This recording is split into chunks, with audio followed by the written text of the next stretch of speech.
You are listening to the Gospel-Centered Education Podcast, brought to you by Community Christian School in Tallahassee, Florida.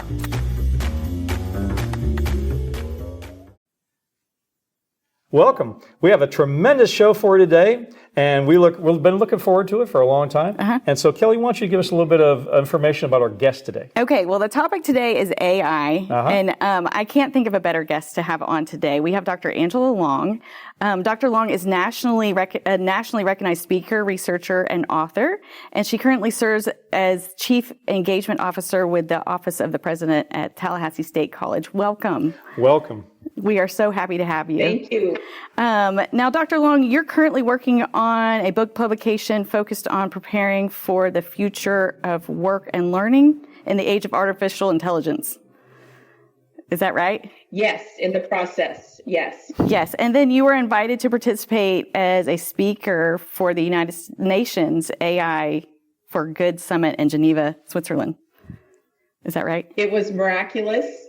Yes, that's correct. My president, Jim Murdaugh, we both were invited to Geneva, Switzerland, and we were part of a 3-hour workshop. It was the AI for Good Summit. Yes. It was remarkable. That must have been an incredible opportunity. You must have really learned a lot and enjoyed it. Oh, listen, we were one of 2 colleges invited. I actually represented the United States education. I was given 7 minutes to give my presentation representing the U.S., and it was transformative. The room that we were put in was moved to a bigger room because so many people signed up. But I'll tell you, I met Sophia the robot, which was really interesting. Oh, wow. And both godfathers of AI were there as presenters. Wow, that must have been incredible. Wow. And so, I mean, I've heard a lot of the godfathers of AI have their own take on the whole thing, and it's quite interesting. Oh, yes. Okay, very good. So another reason it's so interesting to talk to you, because not only are you an AI expert, but you also hold a bachelor's degree in elementary education. Is that right? Yes. I mean, as well as many other degrees, a doctorate of education, and a master's degree in school counseling and consultation. We are just so happy to have you here. Correct.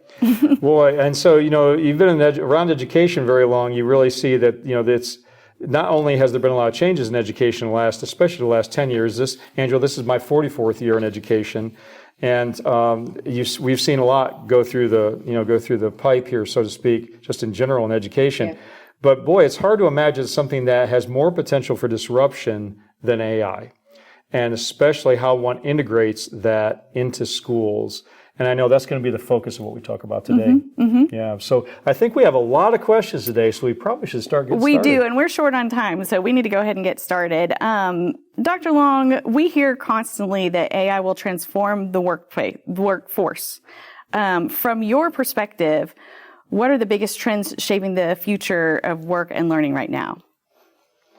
Really excellent question. And I will start out by saying thank you for this opportunity. I don't claim to be an AI expert because you know what? It changes every day. Oh, true. But I do try to be a thought leader, and I do feel humanity, as you both know, is so rare and precious. And we need to guard the sacredness of human life. This Amen. Is part of the platform of why I do what I do, given my background in education. So to your question, why does AI matter now? Well, we all see it every day. A lot of people live their lives, they get up in the morning, have their coffee, they feed their children, they go to work, they come home, dinner, the whole bit, repeat. They're not really thinking about it. But while we're sleeping, we are seeing an exponential growth of artificial intelligence. A lot of people say, well, what is artificial intelligence? It's interesting because you ask people often to define it, but essentially a basic definition of AI is you've created a system that does what we as humans do really well to help save us time. We code it to do what? We recognize speech. It will do it for us. We are able to look at patterns. It will do it for us. So you're coding systems to be of a tool, right? It's a tool to help us in our day-to-day living. The interesting thing about it is when you look at artificial intelligence, in a nutshell, if you look back over the nation, the history of our country and the different industrial revolutions, When you look at the first industrial revolution, it was steam, the invention of steam. It changed the way that we transport goods, right? Then you move into the 1800s, we had electricity. What did that do? It changed the way that we not only learn, but how teachers teach. And we still see that industrial model in our classrooms. You see, chairs lined up, you have math from 9 to 10, reading from 10 to 11, and so forth. It's very compartmentalized. We still do that today. When you enter the 1900s, you saw the era of computing. That's when Microsoft was born. That's when Apple was born, right? Most people don't understand, but AI actually came out as a concept in 1955, but it's not new. In the 40s, the first digital camera was built. Did you know that? So this is not something in the last 10 to 15 years. We've seen this in the last, 50 years or so. But then we entered the fourth industrial revolution, which is known as intelligence. You started seeing the birth of AI really in the form of day-to-day technology. You have 3D printing. You see 3D printed houses. Did you know that they can print organs and hearts and bone and tissue and actually put it in a person? You have autonomous vehicles and the Internet of Things. But where is AI today? Let me tell you, we are about to enter. We are on the cusp of walking right into Industry 5.0. And that is known by two things we're going to see. It's going to impact all of education and work. One is personalization. Personalization, you look at Amazon. Some people are addicted to Amazon. They have packages on the porch every day, right? It's learned how to build a customer base. It knows what you like. It knows how to recommend. But the second thing you're going to see more and more of, especially when it comes to everything in the workforce, is artificial general intelligence. Artificial general intelligence is stage 5. It goes up to stage 8, which is godlike.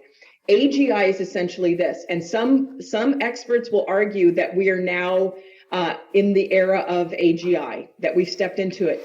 If you took a full system, a robot, and a human brain with all the human brains combined into one brain, and you put it into a humanoid, it can do anything a human can, and it has exponential knowledge. That is artificial general intelligence. So you say, if this can do anything we as humans can, what does that mean for learning? What does that mean for work? Jobs are already, we're seeing job loss. They say for every job destroyed, 2.5 will be created. They say that 85% of the jobs that we are training for today will not exist by 2030. So what does this mean for the children that are growing up today?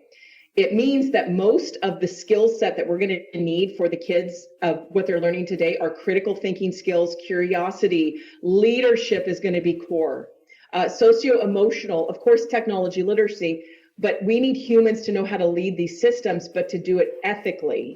So I'm going to tell you, this is probably the most exciting time to be alive, but with any tool I can build, but I can also destroy. So this is not like anything humanity has ever seen, what we have now stepped into, and it's only going to grow every single day exponentially.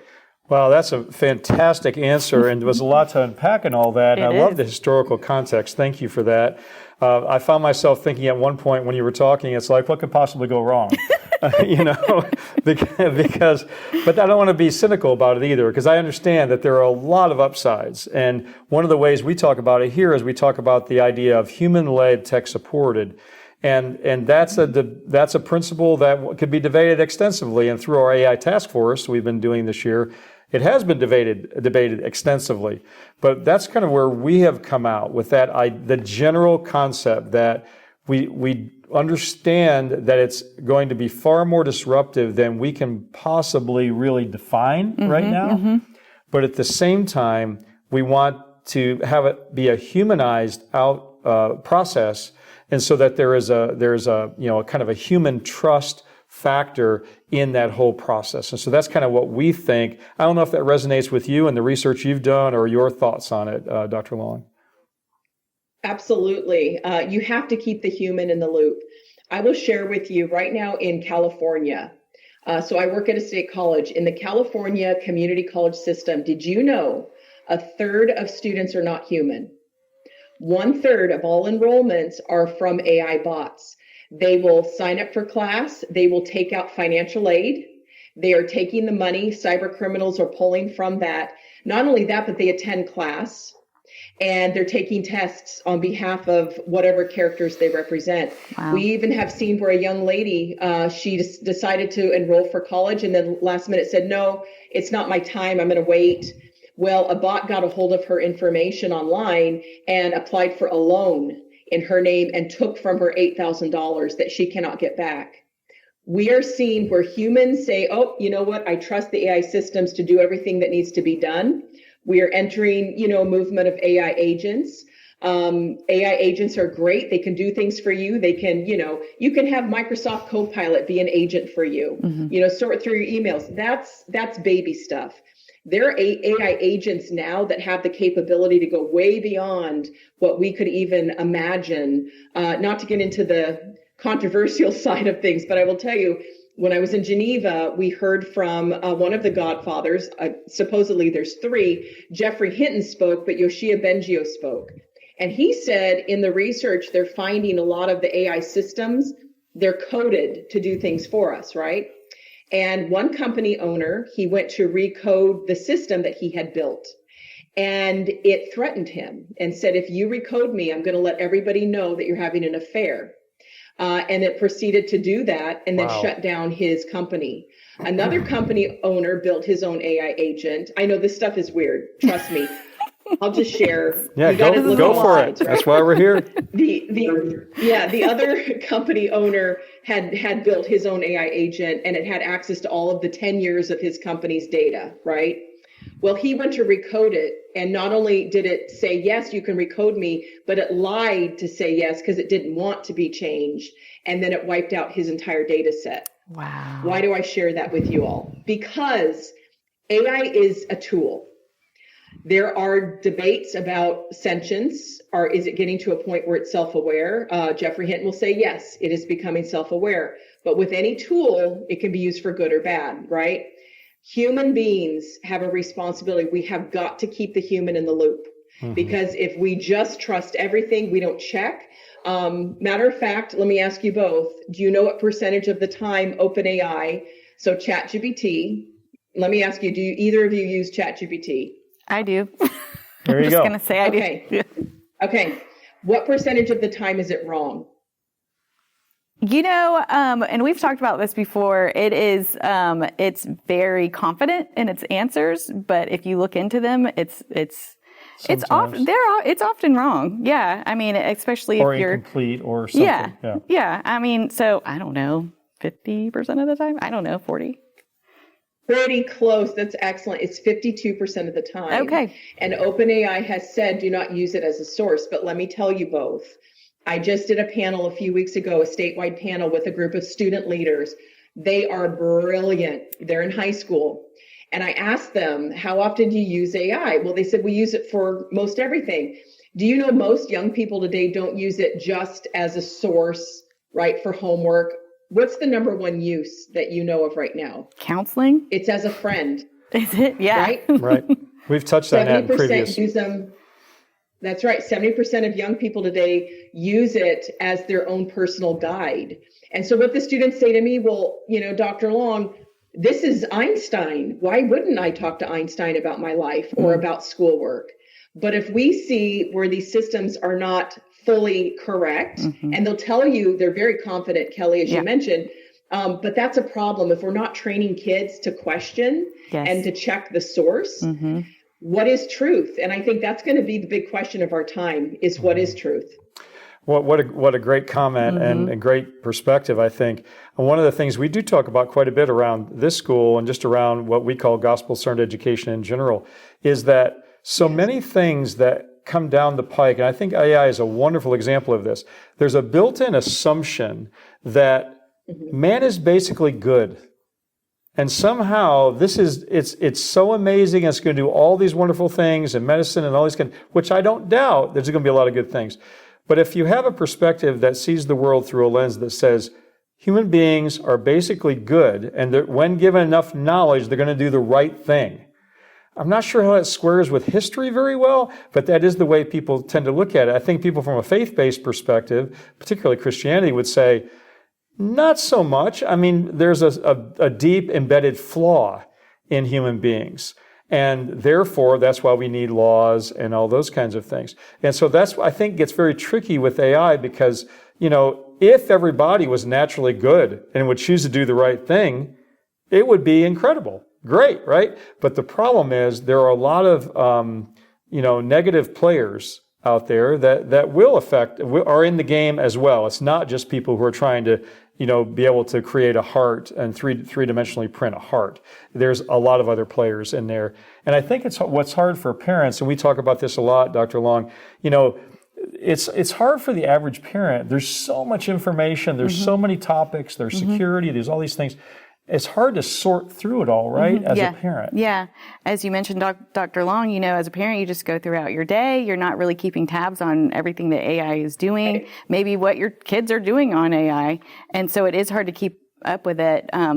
But, I so appreciate, both of you, because for doing your work on, protecting the kids in your different areas.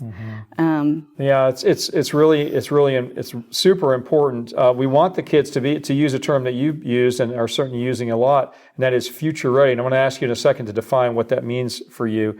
But we realize that when our graduates walk into an interview, they could very well be asked, this is already happening, they could be asked to, hey, the interviewer can say, hey, use AI to answer this question and develop this, whatever it is they want them to do, work product, in the interview.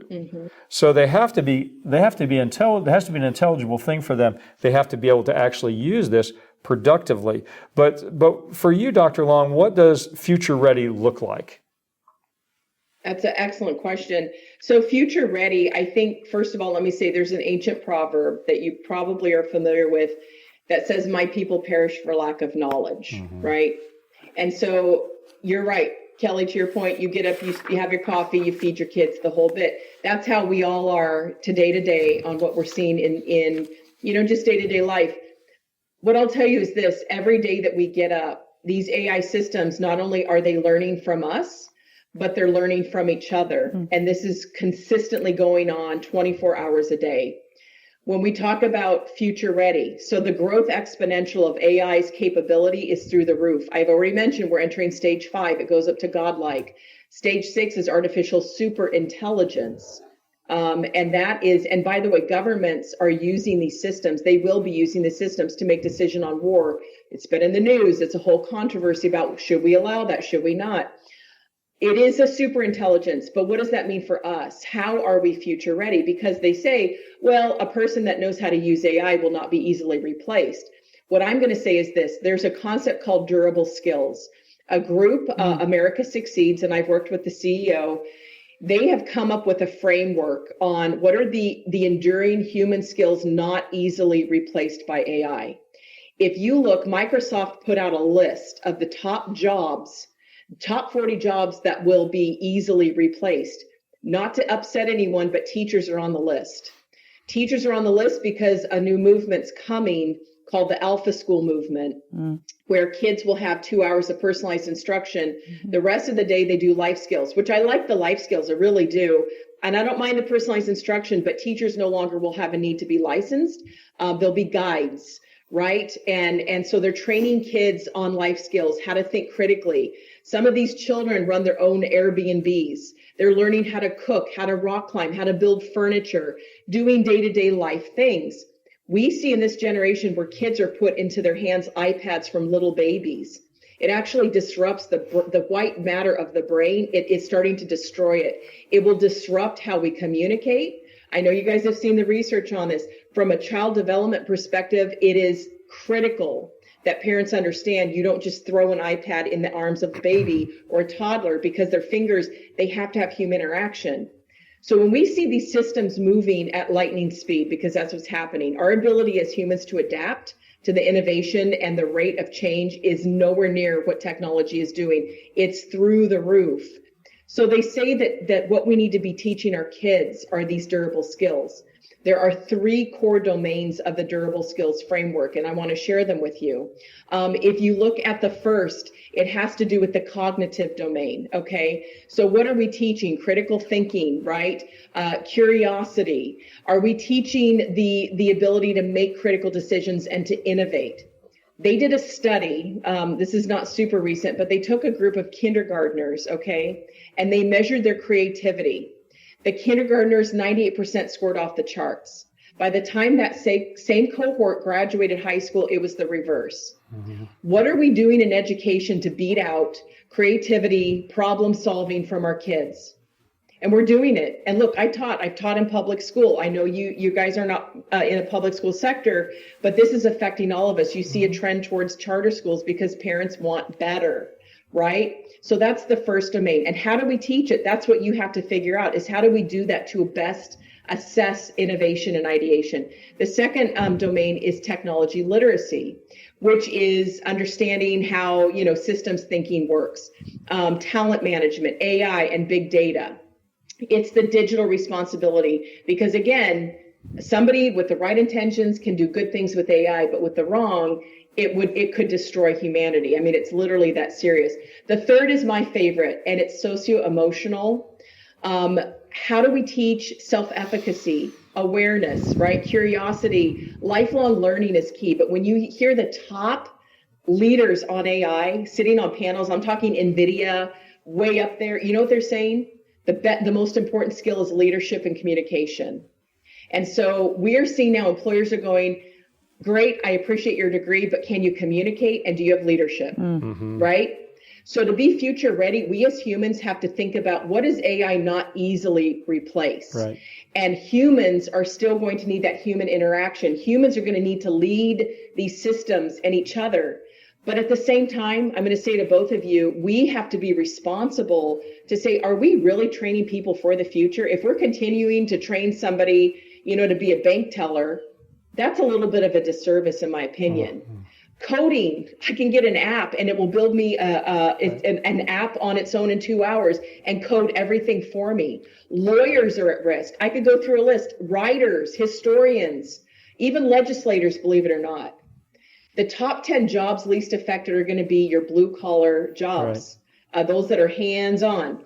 But at some point, if we don't put guardrails around the exponential growth, we're going to be struggling in terms of our society, what that looks like. And I think we owe it to the children and the children's children to protect this process. And it's moving quickly. Mm-hmm. Yeah, boy, a lot to unpack there. But boy, yes, to that last point. Yes, that's absolutely true. Fortunately, I'm really thankful that CCS, one of our principles that we're working on right now is our first principle, actually, that we're vetting through our task force is AI will have a function at CCS. We will not run from it, nor will we blindly adopt its use. And so it's important for us to state that, because there are some faith-based schools, especially, who basically go, we're kind of afraid of this and we don't want anything to do with it. Well, to your point, Dr. Long, that's not really a viable response. At the same time, we understand that part of those skills that leaders are looking for, whether it be the CEO of NVIDIA or whomever, is character does still matter. And that's part of leadership, good leadership, right? And so we talk a lot here at CCS about this process of forming and forging. The idea of forming, which means you've got a lot of support, you've got people who are being compassionate, they're working with you, they're walking with you, they're helping you through those things. And then forging is the suffering part. Stuff is hard, life is hard. And that helps us to build character as well. So the idea in life is not to avoid all suffering, because it does have a role. You don't seek it out either, but because it'll come to you. But so when I think about people saying, and I respect what you're saying, it's like teachers will be replaced. I think a lot of the way people respond to that point is how they define what teachers are. Because if at the end of the day, they're there to disseminate information, there's no doubt that's true. If they're there to help build human beings, then that's a different story, because then the forming and the forging become contextually important in the process. And especially at a place like CCS or like a faith-based enterprise, where we realize that idea of experiential learning alongside intellectual reasoning and critical thinking and all the things you mentioned, and also socio-emotional development, because we're holistic beings. Right. It's not supposed to be one or the other, but it is. Right. But having said all that, It's complicated, right? It's so complicated. And the other thing I was thinking of is that you were talking about guardrails. I wonder if you could talk a little bit about, just from the political side of things, I have a responsibility with our accreditation organization to do lobbying in the state of Florida. We're here in Tallahassee, et cetera, and we've been to DC and various things. But it feels like everyone is just playing catch up. That at the end of the day, this has gone so fast. So I wonder if you could talk with us a little bit about the political side of things. I appreciate that, because it's interesting. In 2022, I want to start there. ChatGPT kind of launched globally, and it kicked off. Now OpenAI is not new. They came out in about 2014, but everybody got on board in 2022 because it became a thing and it went quick. Do you know in that year, it started an AI arms race? Wow. Okay. So you've got all these companies competing. Sam Altman, who's CEO of OpenAI, he left Google because he didn't trust Google to hold the data. Now you've got NVIDIA, you've got Meta, right? You've got Elon Musk with his Tesla. Everybody's competing, and they're moving at lightning speed. In our country, when you look at the understanding of AI literacy and training, not just children, but adults, to be fully equipped, what are the skills needed, but understanding the scope of what's happening today, we are about 10 years behind other countries in Europe, especially Finland. China is leading the world right now in this AI arms race. Saudi Arabia is very advanced. They already have flying cars. Doesn't mean we need to do all that. But what I will say is this: when it comes to the political side of it, you've got, obviously the Trump administration, they wrote an AI literacy framework. We have now where they have an AI literacy mapping through the Department of Labor. I know the gentleman who helped build that. But in Florida, we have our governor, who I really appreciate, they've pushed for the AI Bill of Rights. And that AI Bill of Rights is to protect humanity in this race that we are finding ourselves in. Right. And so what it means for us, like politically, I always tell people it only takes one person. Now, my dad has told me this. He goes, Angela, you can teach 30 kids, or you can teach 30 teachers who teach 30 kids, or you can change a system, or you can change a nation for good or bad. It only takes one person. Our mouths are the most powerful tool we have. And I think a lot of people look at themselves and go, well, who am I? Who am I to have a voice in this? 2 years ago, I was invited by our Greater Tallahassee Chamber to lead a workshop on AI.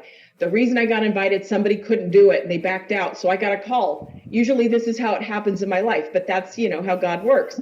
So I went, and you know what happened? It built a movement called the Future Ready Tallahassee Initiative. And I co-lead that initiative.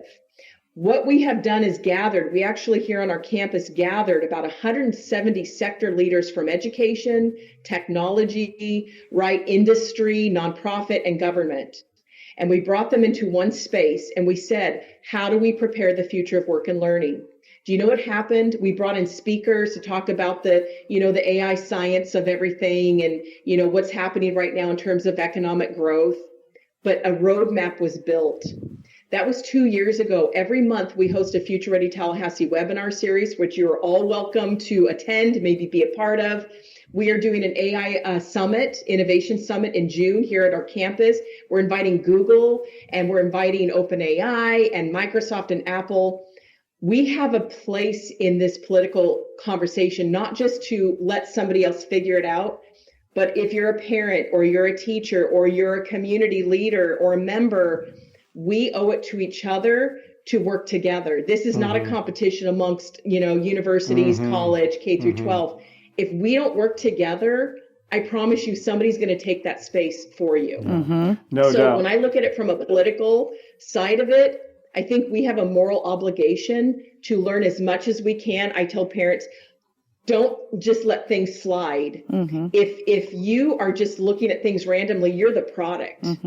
You need to be informed, do your research, listen to podcasts, listen to all of it, even the scary stuff, make your own decisions, but be informed. And I think that is going to leverage us to really have a voice when it comes to the political side and what's being passed in the legislative, areas and lobbyists in the conversations. Yeah, what a great answer. Thank you, Dr. Long. It just reminded me when you were speaking, it reminds me of the two fundamental questions that we always ask at the end of the day for decision making, for policy setting, for everything. And that is, number one is, what's the best thing for the kids?